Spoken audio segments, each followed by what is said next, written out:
भावांनो घेतलं बघा 17 Pro Max. म्हणलं होतं ना 2 दिवसात घेणार.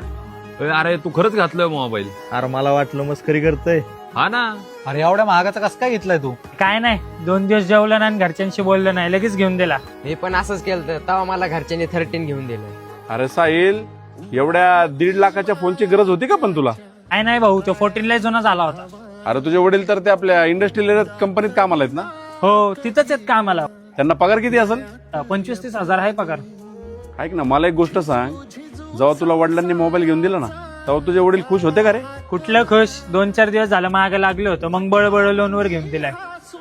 म्हणजे थोडक्यात तुझ्या वडिलांची इच्छा नसताना पण तू बळजबरीने मोबाईल घ्यायला लावला ना त्यांना?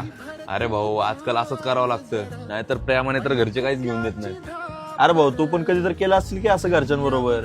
नाही रे दादा, कारण आमच्या वेळेस असा ट्रेंड नव्हता. आमच्या वेळेस यांना साधी पेन्सिल जरी मागायची म्हटलं ना तरी पण आम्ही 100 वेळा विचार करायचो. ए भाऊ तो जमाना गेला की आता. अरे मित्रा, आमचा जमाना विमाना काय गेला नाही अजून. फक्त तुमची जी आत्ताची पिढी आहे ना, या पिढीने हा ट्रेंड चालू केलाय. तुम्ही लोक काय करता माहिती का? आई बापाचा अजिबात विचार करत नाही. फक्त आपल्या स्टेटससाठी, मित्रांमध्ये वर्चस्व गाजवण्यासाठी आई बापाला आहे ना तुम्ही मजबूर करून टाकता एखादी गोष्ट घेण्यासाठी. की एकदा आहे ना जरा शांत डोक्याने विचार करा की आपला बाप कशी मेहनत करतो. तो स्वतःला कधी एखादा कपडा तरी घेतो का रे? आता तुला त्याने 1.5 लाखाचा मोबाईल घेऊन दिलाय, पण तुझा 1.5 लाखाचा मोबाईल त्याने लोनवर घेतलाय. 1-2 वर्ष त्याला तुझे हप्ते फेडायला लागणार आणि ते हप्ते फेडण्यासाठी तो बाकीच्या सगळ्या गोष्टी ऍडजस्ट करत राहणार आणि कुठेतरी एखादा अजून वाढीव काम करणार. पण तुम्हाला याची किंमत कधीच कळणार नाही. जेव्हा तुम्ही बाप होताल ना तेव्हा तुम्हाला याची किंमत कळेल.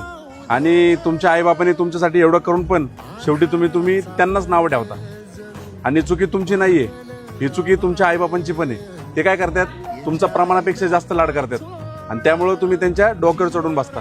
अरे तुम्हाला 2 पैसे कमवायची अक्कल नसती, पण एवढ्या महागड्या गोष्टी घ्यायची बरोबर अक्कल येते.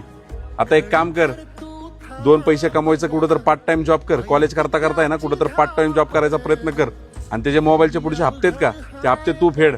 म्हणजे कुठेतरी ना बापाला तुझा हातभार लागेल. नाही भाऊ तू बरोबर बोलतोय. अरे तुझ्या वडिलांना 25,000 पगार आहे.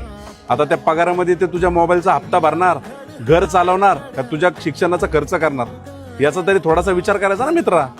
हा भाऊ पटलं मला तुमचं. आता कुठेतरी पार्ट टाइम जॉब बघतो आणि हप्ते फेडायचं बघतो.